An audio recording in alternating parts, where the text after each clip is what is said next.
Hey everyone, welcome back to Plus Ultra. We are on day 2, part 2 of our wrist snap series. So if you missed last week, make sure you check out the video. I briefly went over the fundamental mechanics of a wrist snap and gave you some drills that you can do with just a couple pieces of equipment that you have laying around in your house to practice working on the whip part of your wrist snap. I'm standing up today because I want to show you a couple of drills from standing, and we need to start talking about footwork to get there.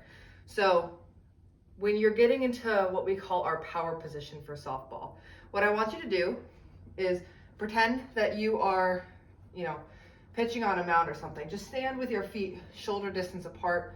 Take a step forward with your left foot if you're a righty. Take a step forward with your right foot if you are a lefty. And I want you to turn the toes of the foot that is in front at like a 45-degree angle and try to keep your back toes facing straight forward. So this is the bottom half of what we call our power K position or our power position. You're going to hear a lot of different instructors call it different names. And then just as a quick recap review, again, we're not going through a full arm circle today. We're just going to start from back here where our wrist snap starts.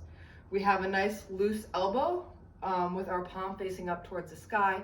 And as we come down through our pitch, our elbow is going to initiate and start that movement. And notice as you come down, the ball transitions from facing up to facing out towards away from your body. And then as you do that, your palm's gonna face forward. You'll snap the ball forward and upward, and then relax your hand towards your target. So a couple of drills that can help us feel the nice looseness of our elbow and also start to work with the timing to make sure that we're snapping the ball off at the right spot. For the first drill, you don't need any equipment. For the second drill, you're gonna need a glove and a softball. So for part 1, all I want you to do is just swing your arm back and forth as if you're on a pendulum, right? Here, what I want you to feel is how nice and loose your arm moves and how relaxed you feel. This is how you want to feel when you're releasing the softball as well. The next drill that we can do is called SelfSnap. So you're going to keep your feet in the same position of your power position, and you're going to put your glove right in front of your front hip. So for righties, it's your left hip. For lefties, it's your right hip. And what you're going to do is you're going to snap the ball into your glove.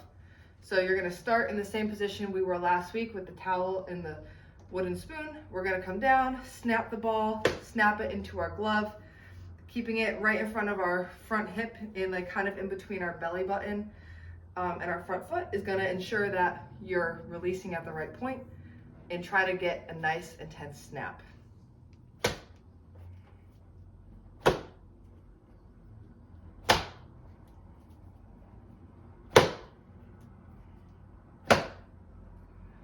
Again, make sure you're trying to snap this as hard as you can. What we don't want is for you to be moving slow and not really hearing a pop. The point of this is to start training your body to start snapping the ball off intensely so that it can learn that it wants to release the ball at that back hip. Those are some awesome drills that you can do this week. Look for next week. We're gonna continue on our wrist snap series. And as always, put questions in the comments below. I'd love to answer them for our first Q&A coming up this month. All right, have a great day, go pitch, and Plus Ultra.